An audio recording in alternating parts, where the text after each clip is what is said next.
We have a great many things to talk about with David Samson. He's the host of Nothing Personal. It is getting more and more successful by the day, but he's still jealous of Pablo Torre Finds Out, which is getting even more popular than his podcast. Pablo Torre was on Morning Joe this morning talking sports with Joe Scarborough, who badly wants to talk sports, and he does so very poorly.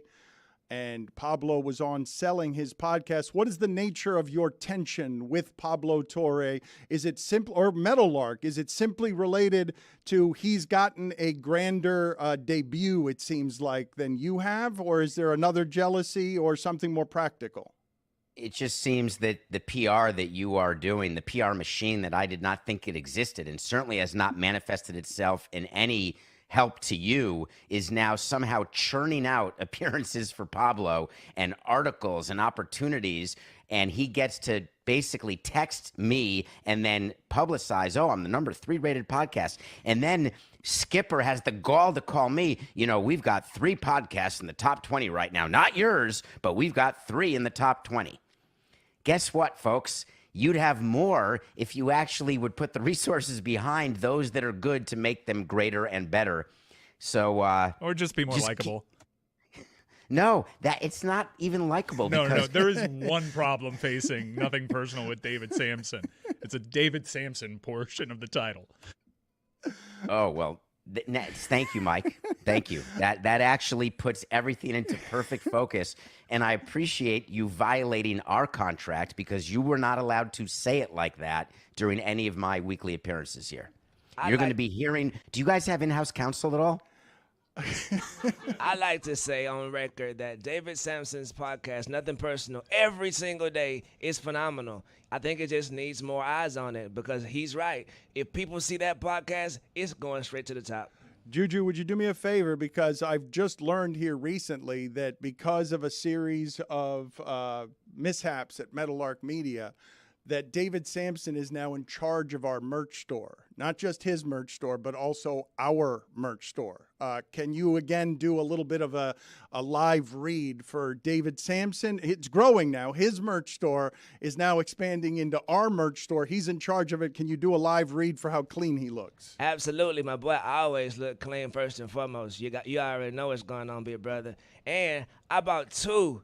I'm talking about 2 Nothing Personal with David Samson shirts. They're on the way to the house right now. They're going to meet me at the house as soon as I get down there. That's DavidSamsonPodcast.com. The best guy. Look at him. Look at his smile. Look how adorable he is. Not the best guy, though. He is. I love you, Juju. He's one of the best guys walking the earth. You just got to peel him open like the orange. He's not one of the best guys walking the earth. We just had the exchange of you've got to be more likable, and his answer was no. That's how that went back and forth. Wasn't no, it was you can't say that or I'll sue you. Yeah. It was much closer to what Billy said.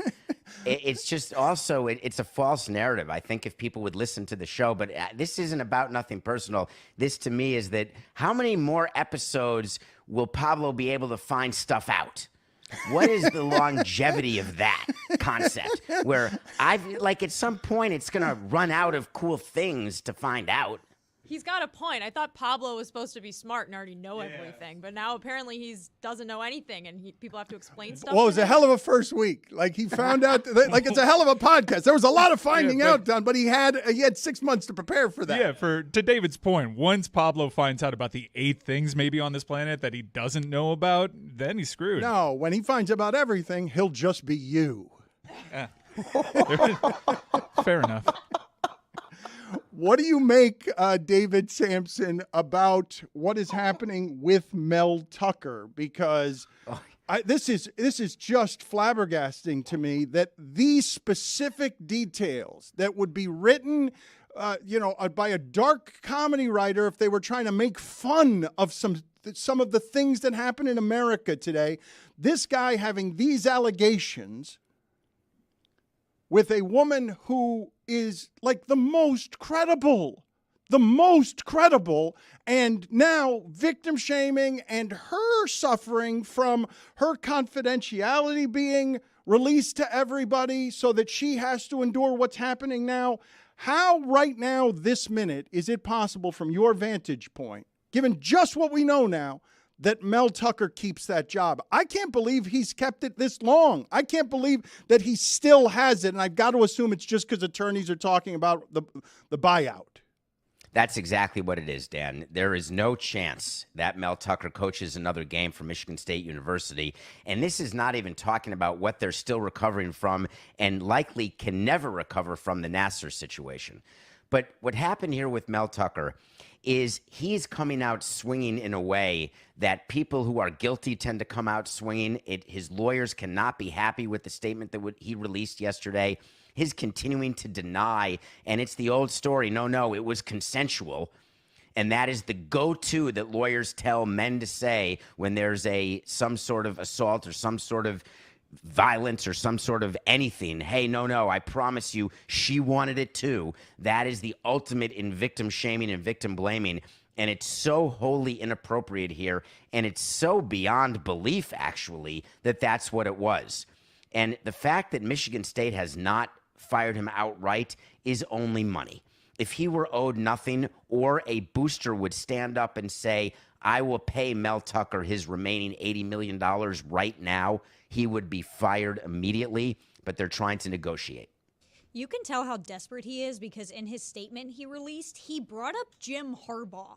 Like, there was absolutely no reason. Jim Harbaugh later came out and was like, I don't know what I'm doing in this. Like, I have nothing to say. I support Brenda Tracy. Like, he's just pulling out all the stops to try to bring up the coach at the rival school. Like, she came out and was like, this is not a moment for rivalry. I don't understand what you're trying to do here.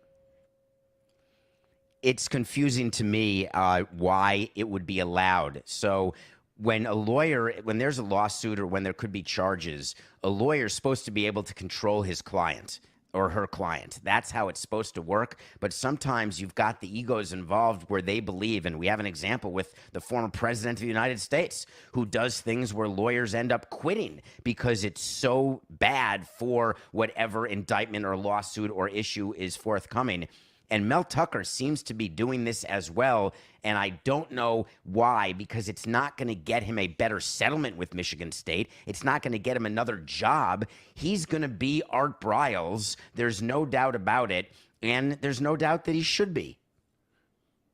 Funny you should mention Art Briles because he's been in the news this week as well for being on the sideline during an Oklahoma game that his son-in-law is the coordinator for, and the athletic director and head coach at Oklahoma, Brent Venables, both were like, we didn't know he was going to be down here. We did not sanction this. So even though his son-in-law and his son and other people that were still on that team or coaches of that team are still employed in college football, he is super toxic. And like that has caused, if you haven't been following that situation in Oklahoma, it's caused quite a stir this week. They actually apologized. It's amazing. At first, what they said is, hey, he's the grandfather. It was the offensive coordinator for Oklahoma, and it was they said, hey, he's my father-in-law, the grandfather to my kids. He was just out there celebrating. No sooner than the next day was it, I understand that was inappropriate, shouldn't have done it, my bad, it'll never happen again. And the athletic director had to make a statement. It was a whole Megillah. And I'd say that Art Briles' days on the field celebrating anything with anyone have now come to an unceremonious end, as they should have. David, you're the face of corporate greed. And at this point in America, he just took that one. At this point in America, nothing personal with David Samson every day on the Le Batard and Friends Network, but you have seen a growing gulf of disparity between CEOs, the rich, and the people who are not rich. But rarely do you hear the gulf articulated quite as coldly on how disposable employees are. Jessica, what is the name of this CEO? All I know is that what he was saying into a microphone went viral, and I just now think of this person as somebody who's appalling about not caring about human beings who are employees. It's Tim Gurner of the Gurner Group. All right, listen to this sound. I think the problem that we've had is that we have people decided they didn't really want to work so much anymore through COVID, and that has had a massive issue on productivity. Tradies have definitely pulled back on productivity. They have been paid a lot to do not too much in the last few years, and we need to see that change. We need to see unemployment rise. Unemployment has to jump 40, 50%, in my view. We need to see pain in the economy. We need to remind people that they work for the employer, not the other way around. I mean, there's been a systematic change where employees feel the employer is extremely lucky to have them, as opposed to the other way around. So it's a dynamic that has to change. We've got to kill that attitude, and that has to come through hurting the economy, which is what the whole global, the world is trying to do. The governments around the world are trying to increase unemployment to get that to some sort of normality. And we're seeing it. I think every employer now is seeing it. I mean, there is definitely massive layoffs going off. People might not be talking about it, but people are definitely laying people off, and we're starting to see less arrogance in the employment market, and that has to continue because that will cascade across the cost balance. Amen. I saw you smile when he said that in the middle, and I haven't seen you that radiant since since Bob Ross's family was ripping him off. You say amen to that. You say unemployment has to go up, and the economy and employees need to feel pain. The latter for sure. I don't know that I'd like it not to happen with an increase in unemployment, because I'd like to believe that employees are going to figure it out soon, but they're not doing it. There are companies right now where they're being asked, oh my God, to go back to work and actually come into the office. Horrors. It can't be. No, we want to do it remotely. We will come to the office once a week, twice a week. It's a bunch of horse hockey. Before COVID, you came to work Monday to Friday, and that was your job. Maybe we'll let you go casual Friday and not wear a necktie. And what's happened is the employees feel as though they've got the power, much like they may see in the NBA or other places. And what the employers are saying is, no, we'll lay you all off. We're not going to take lazy millennials, as they call it. I don't even know what a millennial is or how old they are, but that's what some people say, or Gen Z or something. Doesn't matter what the label is. The fact remains that people better realize they better start working, or they're not going to have their job, and they're going to be back to furloughed, which is what happened during COVID, or unemployed on a more long-term basis. Good companies are craving good employees. If you work hard, you can find a job and be paid well. But if you're lazy, you should not be remunerated for that. David, you're at home right now. I'm sorry? You're doing your show from home every day. Do you know why I'm at home right now, Billy? Because Meadowlark can't figure out a way to get a studio open that can actually be live. Pablo has it. He's not live. Totally produced by the 20 people who you hired to be on his show. 20. Speaking of horse hockey, you can get you a horse hockey t-shirt right now from DavidSamsonPodcast.com. Meet me there. One of the... Only there was a track record of David doing the show live from home also when he was on CBS. I had to move to Miami. David, everything you said stinks so much. Yeah, my criticism here would be rather one note, so I just like to move on. I don't want to move on. The place I'd like to stay is him saying employees choosing when and when they don't come to work, and me checking my texts and seeing that Stugotz has said he's turned around and gone home because traffic is too bad. How do you not see that as an issue? You can say that your criticism is one note, Mike, but I want to know where it is written that people, and I'm not talking about a TV show that records 4 days a week or 5 days a week or 3 days a week. I'm talking about people who work at J.P. Morgan, who are used to going into the office 5 days a week, and then they're told it's time to work 5 days a week again in the office, and they're doing a mutiny, and the CEO says, mutiny all you want. I got 1 million people who want this job and who want to earn several $100,000, millions of dollars. David, it's not one note. Tim Gurner just argued for what the global economy is doing right now with their governments, which is force unemployment to go to 40 to 50%. And I don't want that. And damn it, you don't? Because you said amen after I said amen, but then I said you said amen after Tim Gurner decided that 50% of the workforce should be out of work. Play the you tape said amen. Live. Play the tape. You said what amen. I said is I don't want unemployment to go up. I want employees to get the hint before they're laid off. You said amen to what Tim Gurner said. You did. You did. Get out of here. You did. You did throw amen on there, big bro. You did. Which is why I am moving on. Get an amen. I can tell. Despite all evidence to the contrary, you've moved on. Let's game the system and put people's livelihoods in danger because we got to change people do their jobs, man. I mean, How does Stugotz do his job when he won't go through that traffic? is a great point. We move on to Jim Trotter, who is people actually might have been familiar with Jim Trotter over the last few Super Bowls. Whenever Commissioner Goodell was made readily available to the media, Jim Trotter would ask pressing questions about social issues. And Jim Trotter, no longer working for NFL Media, has sued the NFL and its media arm. And an interesting part of that lawsuit came out where it quotes and accuses Buffalo Bills owner Terry Pegula of stating, if black players don't like it here, they should go back to Africa and see how bad it is. And considering what my expectations are for Jerry Jones, I actually think not too bad by saying black players should just buy a league of their own and find out, and then they can hire who they want. On the Jerry Jones scale, I'd give that about a C+. Pegula, this is pretty bad. They have since come out and denied this, but what is your take on the whole Jim Trotter lawsuit?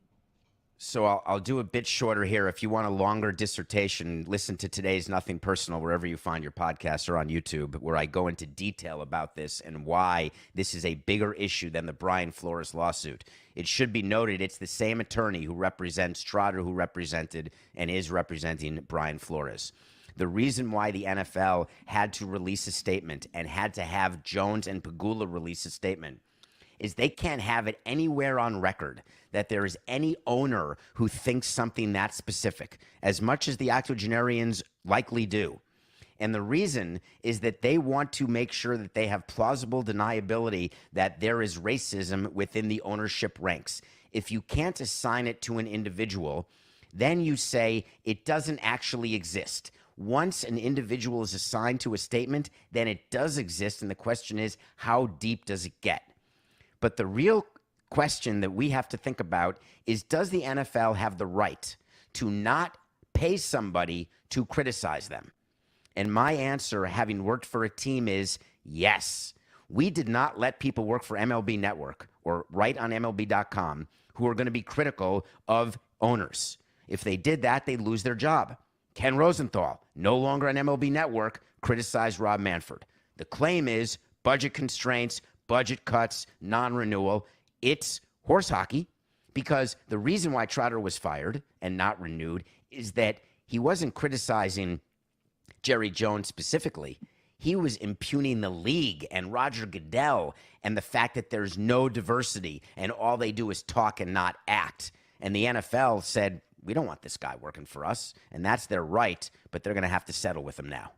Why are you looking like that, Mike? Why are your eyes? Well, because according to this lawsuit, the league response was from one of the owners, who is one of 32 that control the league. If the black players don't like it here, they should go back to Africa.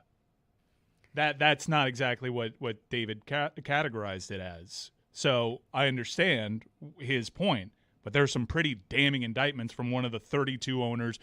Well, two of the 32 owners here that comprise the league. David, you think this lawsuit is possibly, it's not with someone as famous because it doesn't have the details that the Brian Flores lawsuit had. You think this lawsuit is more dangerous?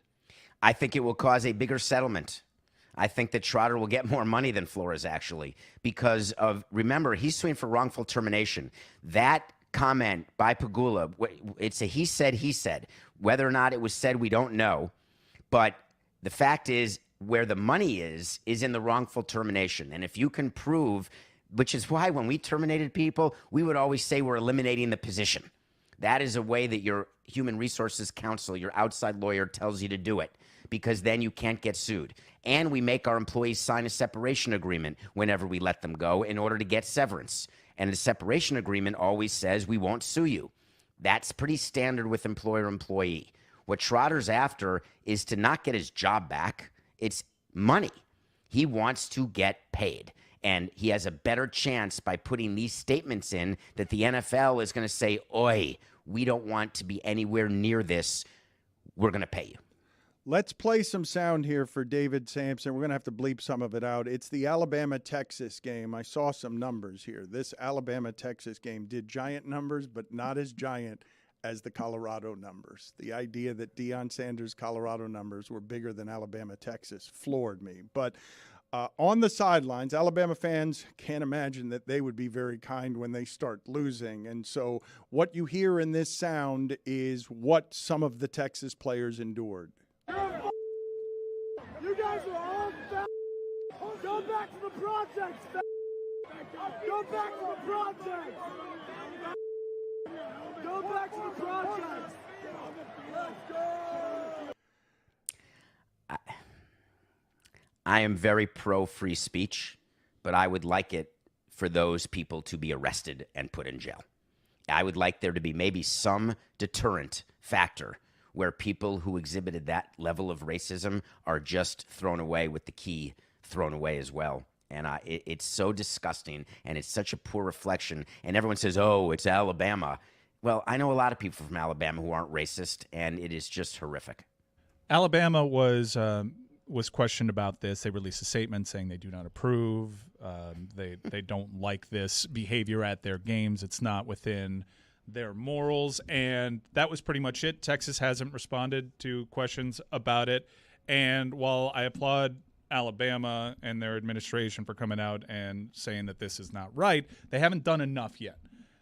Look, we've talked over the last few weeks about the Luis Rubiales situation and how far behind the times Europe is. But if this were the Premier League, which deals with slurs being thrown at and hurled at players far too often, there would be a statement saying, we know who these people are. They are banned from the games. That was missing from Alabama. It is not hard to find out who was sitting in those seats. It is not hard to find out who said that. And that is missing from this Alabama statement. And that is how you actually bring about change and hold fans accountable for this abhorrent behavior. Do you agree, David? 100%. That's with facial recognition, with all the ways we know who's in every seat in the stadium. Those people forget being ejected and forget not being allowed to go to a game. That's the fun thing that they always say. No longer allowed to attend games in Alabama. No, I want you to lose your freedom, because maybe we'll teach people to be tolerant for once and finally. It's so angering. I would speak to players often in the clubhouse when they would hear slurs in the outfield, and it was just so embarrassing because it makes everybody look bad, and then you have to tell the players, congratulations to the Texas players for not going all malice in the palace, because what stops them from going around and beating the crap out of these guys? Well, they were dancing amid the racism because they were winning, and they thought it was funny. Like, they thought it was funny to be hated, and the reason that they're being hated is because Alabama fans are losing. Yeah, that's not funny. There was nothing funny about it. If you dance to win, and I love that, and I love winning on the road, there's great satisfaction in having fans miserable and crying. I love that. But you cannot allow for that type of behavior from fans. And not only should Alabama have said something, Mike, but I'd like to see the conference do something. Why can't they stand up and say, we are not going to accept this? Yeah, to them dancing in amid the slurs, it's just like me every football Saturday or whatever. That sounds like my DMs. Everything they were saying sound like my DMs, but I'll just post Stugotz doing something hilarious and make them madder. So that's what the dancers is actually doing. You feel me? Are you guys amazed by what I said about the numbers, which is Alabama, Texas was ESPN's most watched game since 2015. 8.8 million people, peaked at 10.7 million. That part, not that surprising. Colorado doing better. Holy shit, man. Holy shit. What do you mean Colorado's doing better as television than Alabama, Texas? Alabama did slightly better. They were both in the 8 millions, but incredibly close. I think it's awesome. I've started to change my tune on it because it's seeing so many people watch and enjoy the sport I love. I'm all in. Thank you for the correction. Regardless, the idea that Colorado is in a sphere with Alabama, Texas after 2 games, flabbergasting to me. Isn't it just star-driven? Isn't everything star-driven in our society where the Kardashians are the most famous people? No. It's not just, this isn't just fame. This is also fame and counterculture anarchy. Yes, it's not just fame. And to your point, yes, David, everything is star-driven, which is why we have major hurdles facing nothing personal with David Samson. See you later. Is that? I mean, that's not it. No, we're not done dragging you. Yet. We're not. No, we've I got a am couple done things because 2 segments is what I agreed to, All and right, now nothing you're more. done. All right, All you're right, leaving. so He's leaving. He's bothered. Okay, Stuck in there- traffic. But today's All a right. 150-minute segment. All right. So. We wanted to keep you a little bit longer, but it's all he's right. mad. That's okay. All right, nothing personal with David Helping Samson. that one big likability issue I see today. We had Yeah, you've really helped, Mike. thank you, David. I mean, DavidSamsonPodcast.com. Thank you, Juju, I love you, man. All right, Love you everybody, more. everybody, settle down. All right, I need David Samson to run our merch store. I need you guys to stop hurting his feelings, even though he's the face of corporate Enjoy the greed. drive home, David. putting it on Meadowlark. I saw that background on CBS. Jesus. Scoundrel. Feel bad. He wasn't there when I said it. There were a number of things that I wanted to talk to him about that we never ended up getting to. Him saying amen, though, like there cannot be many people on earth who would publicly say amen, maybe privately. Yes, the global government should conspire to make unemployment 50% so people can respect the corporate hierarchy. I mean, Workers are lazy. all workers are lazy. Amen. They're lucky to have us. Amin will be here shortly, thankfully. I mean, Even though Stugotz, he was in traffic. He was sending texts all morning that he is stuck in traffic on the turnpike, and I'm not sure he's going to get in because he's now talking about turning around and going home. Because he said that it was going to be really delayed by the traffic. I don't really see the point in having him show up for the last 30 minutes of the show. But it's what Billy is just generally dealing with God Bless Football. How is it going so far? Just Stugotz? FYI, he was also going to try to leave early today because there's a 2:00 interview scheduled. How is it all going so far with Stugotz and God Bless Football? I mean, like this. Yeah. I mean, we're it's going, I guess.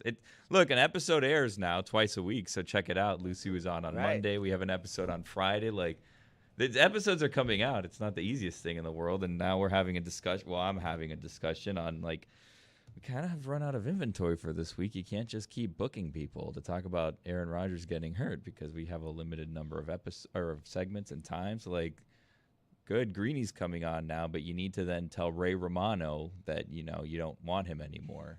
Not that Ray was going to come on anyways, but that's a whole nother thing. But God Bless Football, you guys had 2 Chainz on this week. That's You feel true, me? yeah. Billy Gill, Mikey A, and 2 Chainz. Yeah. So, look, go download that episode right now, guys. Yeah. Download Moco also because Juju was going to join us, but there was a conflict with Moco, so he couldn't join us for 2 Chainz, which is disappointing. Duty calls. Mm-hmm. And go to DavidSamsonPod.com if you want to get merchandise. And he will fix our merch store in short order, I would hope. One of the things that I wish to talk about, because Mike Ryan almost got into a fight at the Texas A&M game, which I thought was hard to do if you're in a box. If you're in a luxury box, that it would seem to increase the degree Master of... piss you off? Like, what happened in there? What happened in the box that had you fighting with people? So for Canes games at Hard Rock Stadium, they have these living room boxes. It's a big comfy camera, big comfy couches that aren't shown on the game camera because it would be bad optics because it's just basically a row devoted to like 8 folks. So it is, you got TVs, it's a great setup. And yeah, it would be weird to have a feisty interaction there. But I got to my box and I was sitting down during the first 2 series because it's very comfy. I have a great sightline. I was there with 2 friends, Cowboy Carl and Master, and they were standing up because, it's a very exciting game. Person behind me instructs security at our stadium to tell my friends to sit down. And I see security go into my friends, and I cut him off at the pass. This is all unbeknownst to my friends. I'm like, what do you want their attention for? He's like, I want to tell them to sit down. And I look behind me, and I see it's 2 Texas A&M fans that want him to sit down. They're there with 1 Hurricanes Golden Cane, but I'm like, no, they can stand up if they want. It's a sporting event, just like the people behind them can stand up, and they're Texas A&M fans. Why are we acquiescing to Texas A&M fans? So security goes back. He sends another wave. Another security person to try to intimidate me. And then I'm like, hold up, who's asking this? Is it this guy? And so I started having a back and forth with the guy. He's like, I pay a lot of money for these seats. And I'm like, I pay more money than you for these seats. I help the program more, and I'm not sitting down for Texas A&M fans. And if you're going to pull rank and try to make this a money thing, brother, I didn't see your ass here last week. So shut the fuck up. I had a couple drinks in me, but he was out of line. He ended up apologizing. But yeah, don't send, and this is to Hard Rock Stadium. If a Texas A&M fan asks you to tell Miami fans to sit down, your response should be a proper no. No, you can stand up. This is a home field advantage we're trying to build. Even though we had a wedding DJ from hell who played Party in the USA after a kickoff return touchdown that changed the game. A charming adult interaction. You lecturing David Samson about likability doesn't make me just generally feel good about our entire likability. Yeah, but David Samson needs to know he's not likable, like I've kind of embraced. I'm not doing anything to help my cause, nor am I pretending to. Put it on the poll, please, Juju, at Le Batard Show. Can you go into the opposing stadium and send 2 waves of security at the rich guy? Dude, like, the fact that he tried to pull money on me, I got his ass so good with, I didn't see you here last week. He kind of just shrank. And I guarantee you I'm not going to see that guy at Bethune-Cookman on Thursday. But then he kind of got the point after a couple of people in very fancy track jackets from the administration started apologizing on his behalf that maybe he should have kissed the ring, and he did. He apologized for his behavior. Look, we're going to be sharing this space all season long. No beef. You were right. I was wrong. I'm like, yeah, you were wrong. And we won't be sharing this space all season because, again, you weren't here last week. Could have used you. Jessica, can you explain to me why you're rolling your eyes, why you're shaking your head? They're 2-0 now, and Mike is hell-bent. He is hell-bent. You have to understand something, okay? There's a substantive ego here, and Mike believes that anything that he wishes to accomplish, he can accomplish. And Mike is hell-bent like I have never seen him on anything. He made a musical. He has helped make this show monstrously successful. I've never seen him care about anything the way that he cares about getting the University of Miami back to glory. You just rolled your eyes while sitting next to him. What were they telling me? Honestly, it's a fear reaction. I'm afraid. I'm afraid they might actually win some games this year. Wow. I'm afraid. They've got a couple tough games coming up, but Lucy and I looked at their schedule. We counted 6 wins. Easy. If they play at least 6 more? Half as decent. No, 6 like you get in a bowl game. That's 6 for the season? That's not impressive. At least 6. That's not great. That's a one-game improvement on last year. They didn't make a bowl game last year. 6 is a good benchmark, I think. Really? Even though we won the Texas A&M game? You'll probably get 8. You might get 9. I was hoping for. But you'll get 6 at least, and that scares me. I was hoping for 8. I think with the result, 8 is likely. They got to get lucky with the injury. They got to get lucky with the injury stuff because we haven't stacked the classes to build up the depth. If we remain relatively healthy, I think 9 wins is a possibility now that they won the A&M game. It is hard to do the qualifiers and the evaluations, the measurements on some of this stuff because I made fun of Jessica's analysis last week when she's like, it's week 2. You don't know anything. It's just 2 weeks. What I saw was a better Miami team, but I also am willing to think I am wrong about that because I don't believe anyone in the country respects Texas A&M anymore because of what happened last season. I don't believe Except for maybe Bama, oddly enough. Well, but it's the SEC, and so it's an SEC team, but I believe they are such a lower class of SEC team right now that nobody thinks that Miami made some kind of giant jump that isn't already hoping for that jump because they believe in Miami. I don't think it's because of what happened on the field last year. I think it's because that yell practice went viral. Yeah. I think that's what happened. And we're all like, oh, that's their whole thing? Still very weird. Still very weird. I actually happen to think that weird. It's very weird. And I mean weird. I actually think Texas A&M is going to prove out to be pretty good. They're very talented. They have great receivers. And Lucy, what is that? I came away really impressed with Connor Wegman. He was under pressure every play, and if that field wasn't so slippery, And if those Miami players weren't clapping as much, then maybe they would have. And if they weren't spotted 14 points from special teams, maybe, they could have put up a. No. They're not good. They're not good. Mike is doing the thing that you have to do if you're a college football fan, which is once you beat a team, you have to talk them up because it helps you in the rankings. So if you are here saying Texas A&M's trash, that takes a good win off your resume. And we all know the resume matters, Dan. You have to be able to say at the end of the year, we beat a really good ranked Texas A&M team. You can't be like, we beat a Texas A&M team that followed in last year's footsteps and really underperformed despite having a lot of talent. So, yeah, I've been there. NC State, Notre Dame beat NC State last week. NC State was a great team. Do I believe that? No. Yeah. Does it matter?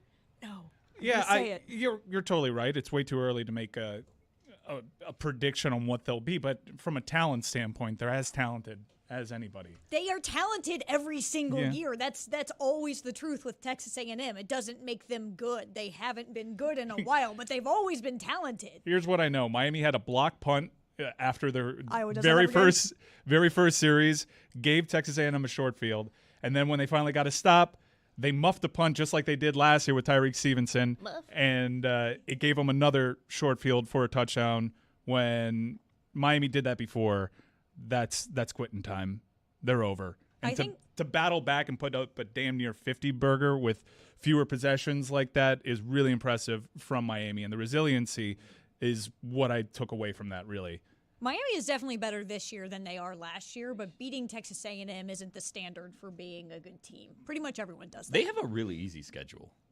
Like it's super easy. That's why I'm scared, Billy. But just 6 is a disappointment if you only win 6 games with this schedule. 6 kind of hurt my feelings. All they have left is North Carolina and Florida State. We didn't work this hard this offseason and change out 40% of the roster to be better by one game. Clemson.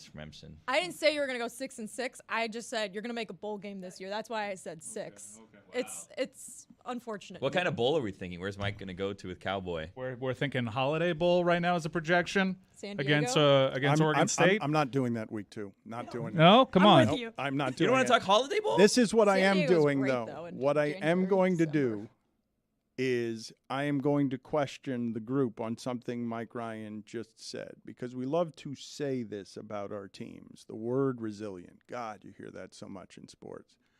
That word, to me, is fundamentally meaningless about teams in sports. Like, I know we like to accuse teams of quitting. We like to do that all the time. But the idea of resiliency as a trait for a team, I feel like most people playing sports are trying so hard that the resiliency is something you're going to come upon by accident because you keep trying to win the game because you're competitive. Resiliency is a pretty hard thing to teach somebody. I would agree with you, except for Nebraska football, I think, is the answer why it matters if you don't have resiliency, because that team doesn't. They let themselves just, when they lose, they lose. I think if that team were a little more resilient, Nebraska would have won six more games. You say this, but all they do is lose one-score games. Like against Colorado, they had a quarterback who kept turning the ball over, and that can look like a lack of resiliency. I was going to totally take out Dan's take until he said at the very end, it's not something that you can teach, and I kind of agree with you there. There's a certain mentality that goes with resiliency. Yeah. I was there. I know these players. I saw them check out. Yeah. That team last year had a lot of quit. They did not have the right mental makeup. They did not have resiliency. You mean to tell me if last year's team gets in the kind of hole that this year's team does, they don't check out? Or are you just saying, it's a talent winning out? No, my point is that it's a lot easier to be resilient when you're better. When you're better as a player than the ones that aren't good. Wow, my resiliency gets crushed because I'm not as good as these other guys. It's okay. You just don't know ball. Because resiliency also makes you better. That's right. The thing I would say to you is that most people playing football, a lot more resilient than anybody talking about it. Right. Okay. Tell that to Mark Pope, who's in UMass now. Resilient, Dan? Workers in America, more resilient than David Samson, who just came on here and trashed all of them. I will tell you the single biggest difference between Miami this year and last year. Yes, the offensive line is meatier, and they had a recruiting cycle there that helped. And Mirabal is a coach on that level that has proven that he could do it as good as anybody. The mentality of the players that were recruited and brought in via portal and the ones that were shipped out is 1,000% different. I would say it's the coordinators. Is probably the biggest difference. Well, the resiliency too. Yeah, and the coordinators. The thing that I have found throughout my coverage of sports is we will always find the mythical things we can't measure to attach to our teams to make them more noble. It ain't mythical, Dan. When they talk about recruits that they're going after, mentality for this staff was paramount. Big bodies, talented, for sure. There were plenty of big bodies and talented people that were not on their board that they didn't prioritize. There were ministers of culture like Reuben Bain and Mark Fletcher that they highlighted in terms of being the team that we want to be. It's not just the physicality. It's the mentality. It's that dog in them. And those players have that. And it is huge.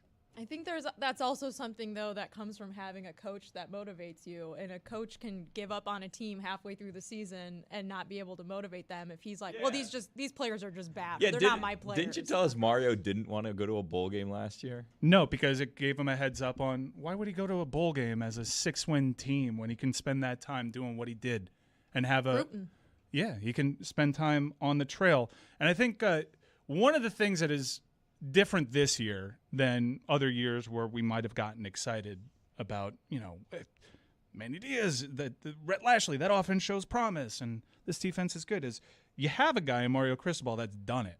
He's a proven commodity. You may poke holes in it, and Lord knows he's not reputed to be this X's and O's guy. Oh, but I'm still worried about that portion of it, by the way, because I've seen that guy his entire career lose games with the team that is better and has more dog and is more resilient. And I saw plenty against Texas A&M that I was like, oh, that will cost them the game against FSU. All of that. What I can tell you that is different about this year's Mario Cristobal to Mario Cristobal's of yesteryear is he's totally hand over the keys to his coordinators. What's a minister of culture before we get too far off of like that? Udonis Haslam? Where are they ordained? So like Udonis Haslam, which is you ask like why is Udonis Haslam on the Heat's roster for so many years? It's because he teaches someone how to do things, and it's that much better and more important when it's a blue chip recruit. But I understand the concerns about Mario Cristobal from a schematic standpoint, but I can tell you, like he doesn't even. I mean, he'd prefer it if his coordinators recruit, but he knows his main job is building out a staff, getting it right, and he'll readily admit he didn't get it right last year, admit your mistakes when you're wrong, and talent acquisition. And so far, so good.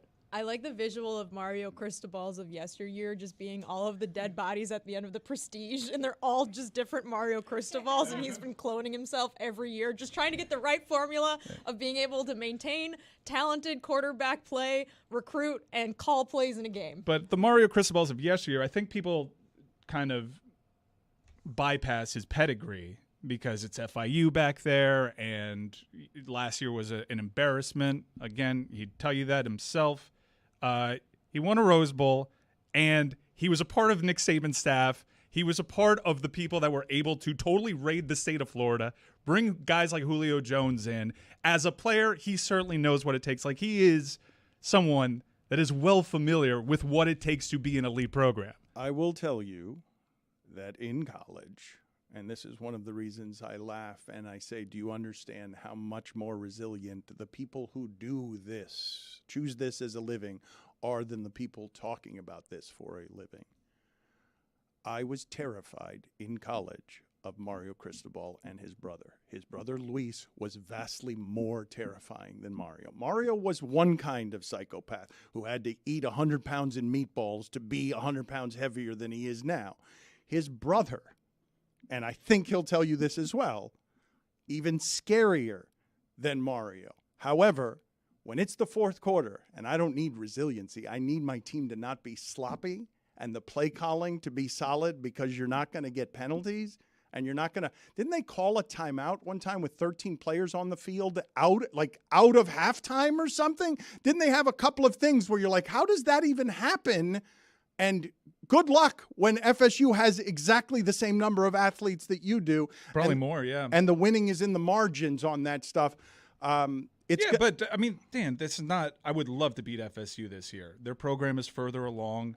They're a really good team, and it's about catching the likes of FSU inside of a couple of years. I would love nothing more than beating FSU, but that is not really the measuring stick. Well, but I'm going to to just make it FSU just because it wasn't that long ago, maybe 16 games, maybe less. We were making fun of their coach as having no idea what it is that he was doing, and they fixed it pretty quick. But, Lucy, you keep shaking your head, but you're also being just fundamentally respectful of the environment that you are new to.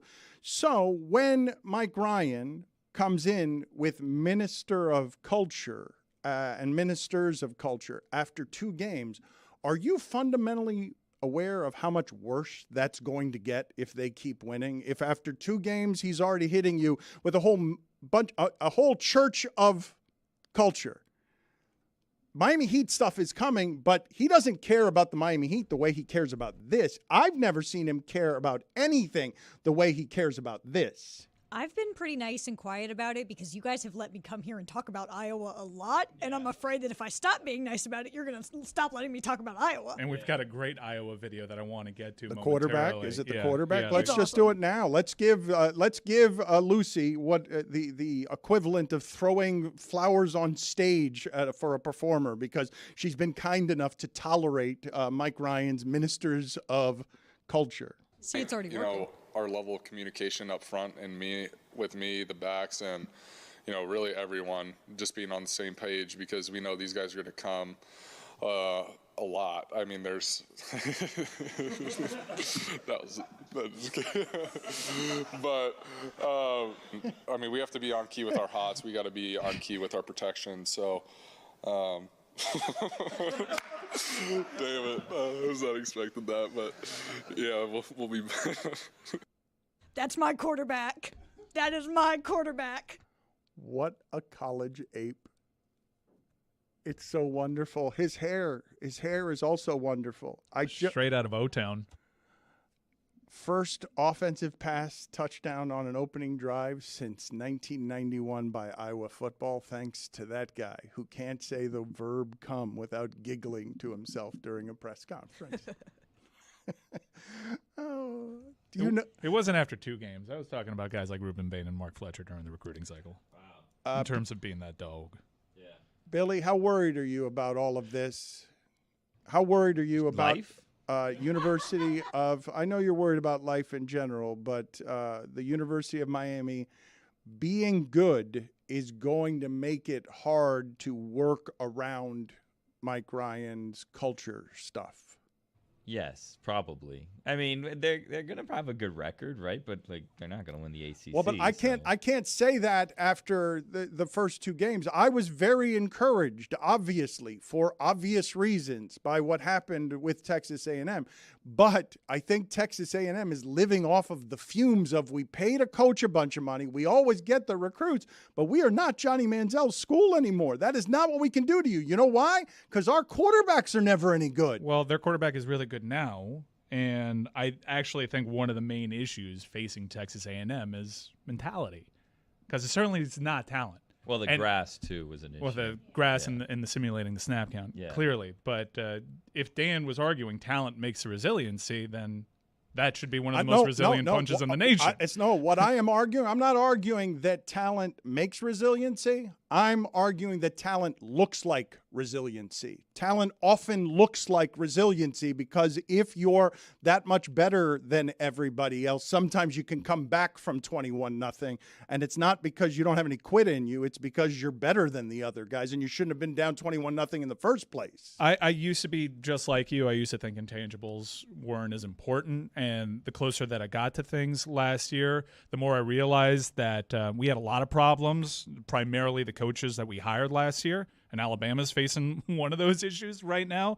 But mentality was certainly a contributing factor to what it was. And I've given myself over to this process. It's not the kind of way I would have gone about it, but considering where UM's administration was, where the leadership was noticeably absent for 20 years, I like that we've given ourselves over to a process. And I know it's going to wash over me that people like, oh, ministers of culture, Homer Mike is back at it again. I think I've been very rational with what I think about the University of Miami. My tone's been good. I'm giving myself over to a process. And, yeah, there may be a day where I get cocky. Lord knows I'm working very hard on my own to get to that day inside of 2 years. There's a day when you might be cocky. Not yet. Not yet. We might get there. When it comes to this University of Miami, I think I'm being good and rational. I told Mike off air yesterday, you don't have to be smug about everything. And his response was, you sound like my wife.